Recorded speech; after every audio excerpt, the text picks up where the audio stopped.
अस्सलामुअलैकुम। उम्मीद करता हूँ कि आप सब खैरियत के साथ होंगे।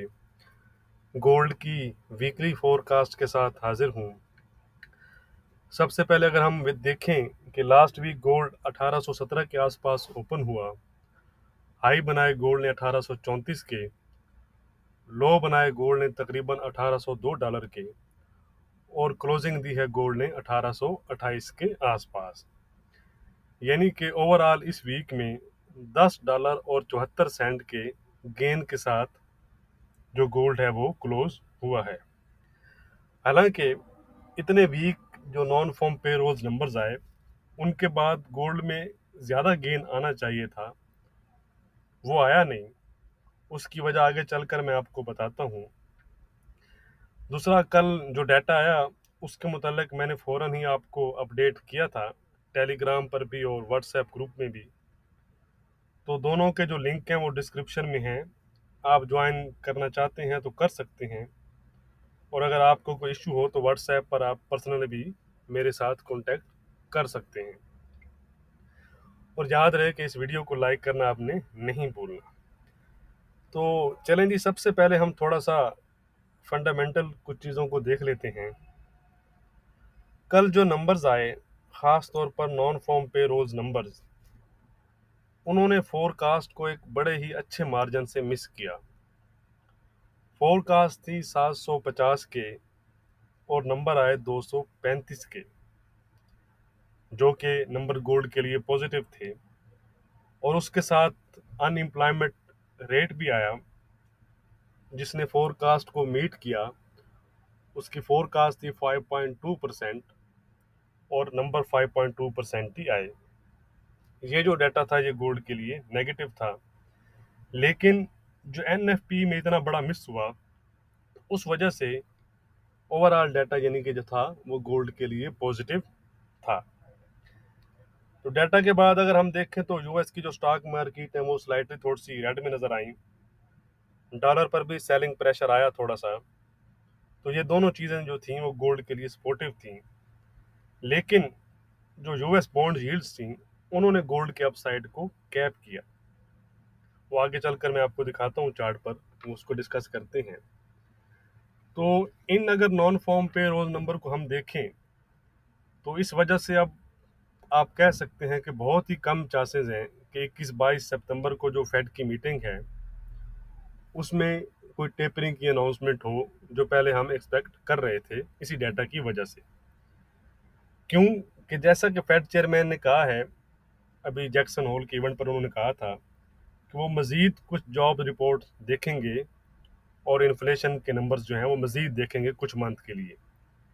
अगर वो उन्होंने कहा था कि अगर 500 के से लेकर 1 मिलियन के दरमियान नंबर्स आते हैं जॉब्स के, और उसके साथ जो अनएम्प्लॉयमेंट रेट है वो भी तकरीबन अगर लो होकर 4% के आसपास आ जाए, तो फिर उनका जो है वो सब्सटेंशियल फर्दर प्रोग्रेस का जो क्राइटेरिया है वो मीट होगा।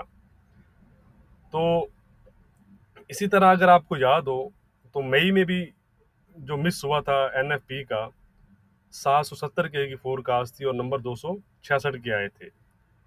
यानी कि अगर हम देखें तो जब से री ओपनिंग के बाद जो नंबर्स आ रहे हैं वो काफ़ी वोलेटाइल नंबर आ रहे हैं एनएफपी के। और दोबारा ये मुमकिन है कि ये जो अगस्त का जो बहुत बड़ा मिस हुआ है, ये सितंबर में कवर होकर दोबारा नंबर स्ट्रॉन्ग साइड पर आ जाएं। ठीक है जी, ये हो सकता है, ये पॉसिबल है। ये तो फिर हम नेक्स्ट सितंबर में जो डाटा आएगा, अक्टूबर में सितंबर का, उसमें देखेंगे। बहरहाल इन नंबर की वजह से अब ऐसा लगता है कि बिल्कुल ज़ीरो चांस है कि फेड कोई अनाउंसमेंट करे सितंबर की मीटिंग में। और मैंने ये आपको पहले बताया हुआ है कि ये जो चीज़ है गोल्ड के लिए पॉजिटिव है कि जितनी डिले हो सके टेपरिंग में वो डिले हो और इंटरेस्ट रेट में भी डिले हो। और अगर हम देखें तो दोबारा से जो डेल्टा वेरिएंट है फैल रहा है, तो उसकी वजह से थोड़ा सा ये असरअंदाज हो सकता है। और फेड चेयरमैन पावल जो कहते हैं कि उनका जो क्राइटेरिया है वो मीट थोड़ा सा करना, इसमें डिले आ सकता है। तो ये जो चीज़ें हैं ये गोल्ड के लिए, यानी कि जो काया जिसे कहते हैं कि काया पलट रहा है, तो ये चीज़ें एक किस्म की गोल्ड के हक में हैं ये चीज़ें। तो बहरहाल अब इम्पोर्टेंट डाटा हम देख लेते हैं, कैलेंडर पर चलते हैं। लेकिन मेरे ख्याल में अब जो इम्पोर्टेंट डाटा सबसे रहेगा सितंबर की मीटिंग से पहले, वो नेक्स्ट वीक जो स्टार्ट हो रहा है, वो वीक नहीं, उससे अगले वीक में जो सीपीआई नंबर्स आएंगे, इन्फ्लेशन नंबर्स, वो फिर अब हम फेड की जो मीटिंग से पहले मेन डाटा वही रहेगा। बहरहाल हम चलते हैं कैलेंडर पे और नेक्स्ट वीक के जो इम्पोर्टेंट डाटा हैं वो देख लेते हैं। तो ये है जी चार्ट मेरे सामने। सितंबर 6 मंडे से अगर हम देखें तो मंडे को कोई ख़ास डाटा नहीं है, और बल्कि यूएस में बैंक हॉलीडे है, क्योंकि वो लेबर डे उनका है, तो इसलिए उन छुट्टी है यूएस में भी और कनाडा में भी। तो शायद मार्केट का वॉल्यूम कम रहे, इतनी शायद मूवमेंट ना हो। लेकिन अक्सर ऐसा होता है कि वॉल्यूम कम होने की वजह से कभी कभी मूवमेंट आ भी जाते हैं। तो ट्यूसडे को अगर हम देखें जी, तो कुछ सिर्फ यूरो के इकोनॉमिक सेंटिमेंट्स हैं, और उसके बाद यूएस साइड पर कोई डाटा नहीं है। वेडनेसडे को अगर हम देखें तो बैंक ऑफ कनाडा की रेट स्टेटमेंट, जीबीपी का कुछ डाटा है, मॉनेटरी पॉलिसी रिपोर्ट है, बैंक ऑफ कनाडा की प्रेस कॉन्फ्रेंस है।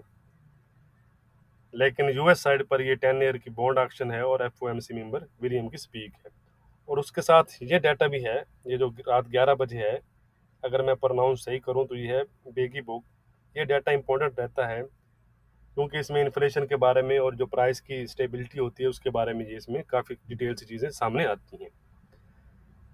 तो थर्सडे को अगर हम देखें तो एक इवेंट है इम्पोर्टेंट, वो है यूरो का मॉनेटरी पॉलिसी स्टेटमेंट है, ईसीबी की प्रेस कॉन्फ्रेंस है। तो ये इवेंट इम्पोर्टेंट रहेगा क्योंकि इसकी वजह से अगर डॉलर इंडेक्स ऊपर नीचे होता है तो वो गोल्ड के लिए भी उससे असर पड़ेगा। उसके साथ एफओएमसी मेंबर की एक स्पीक है जी यूएस साइड पर, क्रूड ऑयल इन्वेंट्रीज हैं, और एफओएमसी मेंबर एक और विलियम की स्पीक है। यानी कि नेक्स्ट वीक जो है वो सिर्फ अगर यूएस साइड पर हम देखें तो एफओएमसी मेंबर की जो स्पीक्स हैं वही इंपॉर्टेंट रहेंगी। और फ्राइडे को अगर हम देखें तो यूएस के पीपीआई और कोर पीपीआई नंबर्स हैं। तो डाटा वाइज कोई इतना खास कोई बड़ा डाटा नहीं है। तो ओवरऑल जो गोल्ड का है वो दारोमदार वो यूएस बॉन्ड यील्ड और डॉलर इंडेक्स पर ही रहेगा। तो एज ए इंफॉर्मेशन और एज ए, क्योंकि हम इंट्राडे की बात तो नहीं कर रहे, हम पोजिशनल चीज़ों को देख रहे हैं, तो इसलिए हम वीकली वीडियो में डॉलर इंडेक्स और यूएस बॉन्ड यील्ड्स को देखते हैं। तो चलते हैं जी सबसे पहले डॉलर इंडेक्स के चार्ट पर। तो ये है जी डॉलर इंडेक्स का चार्ट मेरे सामने, 92.11 के आसपास क्लोज हुआ है। तो ये एक हमारा व्यू था, अगर आपको याद हो हम डिस्कस कर रहे थे कुछ दिनों से, कुछ वीक से आप कह सकते हैं। तो अगर आप देखें तो वेडनेसडे को उसने इस जो अपनी हमारी लोअर ट्रेंड थी इसका ब्रेक किया है। तो यानी कि अब जो हमारा व्यू पॉजिटिव था, अब हमारा व्यू डॉलर पर नेगेटिव है, इस वजह से क्योंकि वो हमारी इस ट्रेंड लाइन को ब्रेक कर चुका है। तो अब आप कह सकते हैं कि ये चीज़ जो है, ये चैनल अगर ये ब्रेक होगा तो हम कह सकते हैं कि हमारा जो व्यू है वो पॉजिटिव है, वरना इस चैनल में अगर मूव करता है तो फिर और मज़ीद लेवल्स आ सकते हैं। ये ठीक है जी, ये मैं आपको समझाने के लिए बता रहा हूँ, ये सिर्फ अगर थोड़ा सा ऊपर नीचे ये चीज़ें लाइन हो सकती हैं। तो इसको अगर ब्रेक करे तो हम कह सकते हैं कि हमारा व्यू पॉजिटिव है, वरना अगर इसी चैनल में जाता है तो हमारा व्यू फिलहाल डॉलर पर नेगेटिव है। अब हम चलते हैं जी यूएस की 10 ईयर यील्ड्स पर, यानी कि डॉलर का नेगेटिव होना गोल्ड के लिए पॉजिटिव है। तो अब हम चलते हैं जी यूएस की बॉन्ड यील्ड्स। ये है जी 1 हार का चार्ट मेरे सामने, ये देख रहे हैं आप कैंडल, ये 1.26 के लो बनाने के बाद डाटा के वक्त, उसके बाद यूएस की बॉन्ड यील्ड ने 1.33 के हाई बनाए और क्लोजिंग दी है 1.32 के पास। यानी कि ये जो इसका अपसाइड था, इसने कैप किया उसके अपसाइड को गोल्ड के, और उसको मजीद गेन नहीं मिल सका गोल्ड में हमें। इस पर व्यू हमारा जो है वो अगर आप देखें तो पॉजिटिव है, क्योंकि ये एक लेवल है 130 का, अगर आपको याद हो। इस लेवल के नीचे हमारा व्यू नेगेटिव होता है और इसके ऊपर हमारा पॉजिटिव होता है। तो ये जो चीज़ है ये गोल्ड के लिए, अगर ये भी रिवर्स हो जाए यहाँ से और डॉलर भी रिवर्स है, तो ये गोल्ड के लिए बड़ा अच्छा होगा। फिर आपको जो है गोल्ड में कन्फ्यूजन नज़र आती है वो नज़र ना आए। इसी वजह से आपको गोल्ड में भी कन्फ्यूजन नज़र आती है, कोई मूवमेंट नज़र नहीं आती। क्यों कि यूएस बॉन्ड यील्ड्स और डॉलर इंडेक्स में अगर सेम ही ट्रेंड बन जाए तो वो फिर गोल्ड के लिए ज़्यादा यानी कि आप कह सकते हैं कि फ़ायदेमंद है। तो चलें जब हम गोल्ड के चार्ट पर चलते हैं, तो ये गोल्ड का वीकली चार्ट है। सबसे पहले इसे हम सरसरी नज़र डाल लेते हैं। ठीक है जी, ये एक हमारा अपर ट्रेंड लाइन है, और अगर हम शॉर्ट टर्म में यहाँ से एक लाइन लगा लेते हैं जी। ठीक है जी,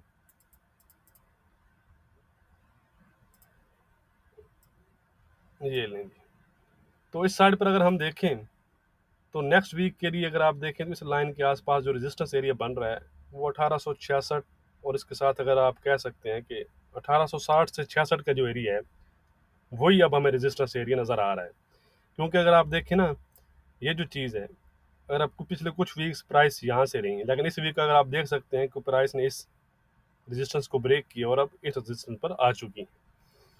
तो ये एक आप कह सकते हैं कि ये एक पॉजिटिव साइन है गोल्ड के लिए। ओवरऑल भी लास्ट वीक से हमारा जो व्यू है वो गोल्ड पर पॉजिटिव है। तो डाउन साइड पर अगर हम देखें, तो ये एक 1770 के आसपास का एक यानी कि एक स्ट्रॉन्ग एरिया हमें नज़र आ रहा है। उसके नीचे फिर चीज़ें दोबारा से रिवर्स हो सकती हैं। बहरहाल वो एंड पे हम वीकली रेजिस्टेंस और सपोर्ट देखेंगे। अब हम चलते हैं, यानी कि वीकली चार्ट पर भी अब हमारा जो गोल्ड है वो पॉजिटिव जोन में है। ठीक है जी, कोई डाउट नहीं इसमें। अब हम चलते हैं डेली चार्ट पर। तो ये है गोल्ड का डेली चार्ट। अगर इसको मैं अब इस पर भी आपको दिखाऊं, तो इस पर भी आपको तकरीबन वही रेजिस्टेंस एरिया नज़र आ रहा होगा, यानी कि जो ऑल टाइम हाई हैं 2076 के, इसके अगर आप यहाँ पर ट्रेंड लाइन लगाएं, ठीक है जी, तो आप देखेंगे कि अगर हम देखें तो नेक्स्ट जो वीक है यही 1864 आस पास यहाँ भी हमारी बन रही है। और दूसरी साइड पर अगर आप और देखें डेली चार्ट पर, तो आपको एक क्लियर अप ट्रेंड भी नज़र आ रहा होगा। यहाँ अगर यहाँ से अगर आप लाइन लगाएं, ये मैं रफली लगा रहा हूँ आपको एक समझाने के लिए, और आप यहाँ देखें यहाँ से, ठीक है जी, तो ये एक आपको गोल्ड अप ट्रेंड में भी नज़र आ रहा होगा इस चैनल में भी, डेली चार्ट पर भी। तो अगर इसको ब्रेक करे तो हम कह सकते हैं कि कोई नेगेटिव हुआ है, लेकिन इस पर भी डेली चार्ट पर भी अभी हमारा जो व्यू है गोल्ड पर वो पॉजिटिव है। तो अब हम देख लेते हैं कि इंपॉर्टेंट लेवल और ट्रेड कैसे करनी है नेक्स्ट के लिए। तो ये हैं जी इंपॉर्टेंट लेवल, कुछ मेरे सामने, मैं आपको समझाता हूँ डिटेल से। सबसे पहले तो ये एरिया है डबल टॉप एरिया। अगर आपको कल याद हो, हालांकि कल मार्केट वोलेटाइल थी, लेकिन मैंने आपको जो कल शाम को वीडियो डाली, कल मॉर्निंग की वीडियो बहुत अच्छी वीडियो होनी थी आपके लिए, लेकिन वो बस टेक्निकल इश्यू वजह से जो अपलोड नहीं हो रही थी वो थोड़ा सा मसला बना। लेकिन शाम को क्लियर हुई, मैंने एक शॉर्ट वीडियो डाली कि ये जो एरिया है अब हमारा एज ए रेजिस्टेंस एरिया 1832-34 का एरिया। आप देख सकते हैं कि एग्जैक्टली गोल्ड ने 1834 के हाई बनाए और उसके बाद दोबारा से 1827 के पास क्लोजिंग दी है। तो याद रखिए कि ये जो एरिया है, अब अगर ये एरिया ब्रेक करे तो हम कह सकते हैं कि एक ज़बरदस्त बाइंग, जिसे आप कहते हैं कि अच्छी बाइंग, एक जिसे कहते हैं कि खिड़की तोड़ जिसे आप कहते हैं, वो फिर बाइंग आएगी जो गोल्ड को फिर अपर लेवल हम डिस्कस करते हैं वहां तक लेकर जाएगी। यानी कि अगर गोल्ड ये लेवल ब्रेक करे तो आप रीटेस्ट पर बाय करेंगे और एक लॉन्ग टर्म बाय भी आप ले सकते हैं। दूसरी साइड पर ये एरिया इंपॉर्टेंट इसलिए है कि यहाँ से प्राइस रिवर्स भी हो सकती है। ठीक है जी, अगर यहाँ आप सेलिंग करते हैं तो आप कुछ अपने इक्विटी के लिहाज से स्टॉप लॉस लगाएंगे, क्योंकि फिर आप डायरेक्शन के खिलाफ होंगे, लेकिन रेजिस्टेंस तो है और वैलिड रेजिस्टेंस भी है। ठीक है जी, तो अगर आप बाइंग करना चाहते हैं इस एरिया में, तो आप डाउन साइड पर अगर आपको 1820 से 1810 का जो एरिया है इसमें डिप बाइंग करेंगे तो वो ज़्यादा आपके लिए, यानी कि आपको परेशानी का बायस नहीं होगा। तो यहाँ पर भी अगर आप देखें तो ये जो एरिया था इसका 1815-20 का, इसको ब्रेक करके इसने दोबारा से अपने इस डबल टॉप के आसपास क्लोजिंग दी है। तो पहला जो हमारा एरिया है वो यही है 1832-34 का मेन एरिया। यहाँ से एक जिसे आप कह सकते हैं कि काया पलटेगी गोल्ड की, यहीं से अगर रिवर्स हुआ तो दोबारा से फिर गोल्ड नीचे की तरफ जा सकता है, और यहाँ से अगर निकलता है गोल्ड तो फिर गोल्ड आप कह सकते हैं कि ऊपर के लेवल आएंगे। यानी कि जो मंडे की क्लोजिंग होगी, ये याद रखिएगा कि मंडे की क्लोजिंग बड़ी इंपॉर्टेंट होगी। अगर यहाँ हमें कोई बीरिश कैंडल मिलती है तो फिर ये हमारे पास एक ट्रिपल टॉप की कंडीशन बन जाएंगी, जो कि एक बीरिश साइन होता है। ठीक है जी, लेकिन अगर मंडे को ये इसके ऊपर क्लोजिंग दे देता है, इस लेवल को ब्रेक कर लेता है, तो ये एक पॉजिटिव साइन होगा, फिर आप इसको रीटेस्ट पर बाय करेंगे और अपर लेवल पर जा सकते हैं। तो क्लियर हो गया जी।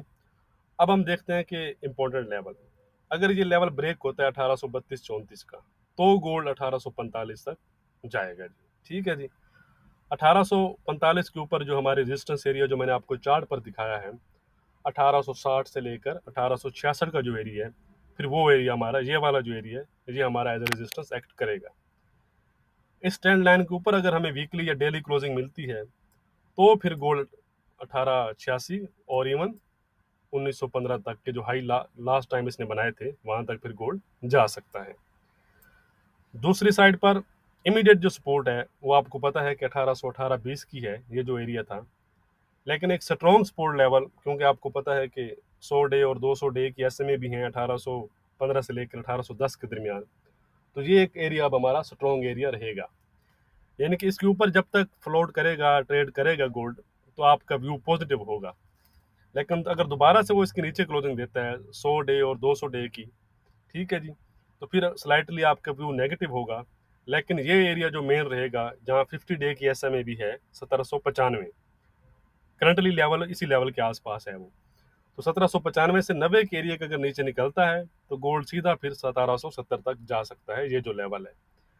और ये लेवल हमारे हम देख रहे हैं कि वीकली सपोर्ट लेवल भी है, इसके नीचे फिर आपको पता है कि गोल्ड 1750-48 तक जा सकता है। ओवरऑल गोल्ड पॉजिटिव है, लेकिन याद रखिएगा कि आप डीप बाइंग करेंगे, इस एरिया में बाइंग नहीं करेंगे। इस एरिया में अगर आप सेलिंग करना चाहते हैं तो कर सकते हैं, रेजिस्टेंस एरिया है, लेकिन आप डायरेक्शन के खिलाफ होंगे, तो इसलिए आपको एक स्ट्रिक्ट स्टॉप लॉस लगाना होगा। ठीक है जी, ज़रूर आपने लगाना है, क्योंकि यहाँ से अगर वो ब्रेक करेगा तो फिर एक अच्छी बाइंग आएगी। ठीक है जी। और यहाँ से अगर रिजेक्ट होता है, ये एरिया अच्छे होते हैं, याद रखिएगा, क्योंकि रेजिस्टेंस है, रेजिस्टेंस पे आप सेल करेंगे एज ए स्टॉप लॉस लगाकर, कोई बात नहीं। क्योंकि अगर यहाँ से रिजेक्ट होता है तो दोबारा से सिनेरियो बदल भी सकता है। ठीक है, एक अच्छा प्रॉफिट भी आप गेन कर सकते हैं। और अगर निकलता है तो कोई बात नहीं, यहाँ से अगर निकलता है तो क्या होगा जी, देखिए मार्केट से फेयर नहीं करना आपने, यहाँ से निकलेगा क्या होगा, आपका स्टॉप लॉस हिट हो जाएगा, दोबारा आप रीटेस्ट पे बाय करेंगे, और ये आप अपना जो आपको लॉस होगा उससे दोबारा आप यानी कि प्रॉफिट में, ज़्यादा प्रॉफिट में निकल जाएंगे। ठीक है, और अगर आप यहाँ सेल करते हैं तो फिर तो आपको है ही प्रॉफिट। अगर आप, ज़्यादा बेहतर है कि आप डीप बाइंग करें, यहाँ से बाइंग करें, फिर आप एक सेफ साइड पर रहेंगे। तो अब हम जो 4 हार पर मैं एक थोड़ा सा दिखा दूं आपको। 4 हार पर ये कंडीशन बनी है, अगर हम देखें तो ये फिर इसने एक टॉप बनाया है, और पीछे भी हमें 2 टॉप नज़र आ रहे हैं। तो 4 हार पर ये एक double top condition, triple top condition बन चुकी है। बहरहाल हमने लेवल के लिहाज से चलना है। तो अब हम रेजिस्टेंस और सपोर्ट देख लेते हैं कि हमारी रेजिस्टेंस और सपोर्ट क्या है जी वीकली। तो वीकली रेजिस्टेंस जो हमारी है, वीकली रेजिस्टेंस जो है हमारी, वो है जी 1866 से 60 का एरिया। ठीक है जी। अगर गोल्ड इसके ऊपर क्लोजिंग दे तो फिर गोल्ड 1915 तक जा सकता है। दूसरी साइड पर जो हमारी वीकली सपोर्ट रहेगी,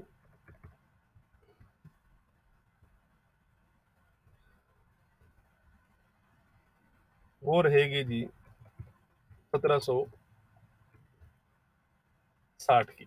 इससे पहले 1770 एरिया बन रहा है सपोर्ट एरिया, लेकिन आपको पता है कि स्पाइक वगैरह आ जाते हैं, तो इसलिए हमारा जो सपोर्ट एरिया रहेगा वो 1760 रहेगा। ठीक हो गया जी। तो बेस्ट ऑफ लक जी। वीडियो पसंद आए तो लाइक और शेयर करना मत भूलिएगा। Thank you.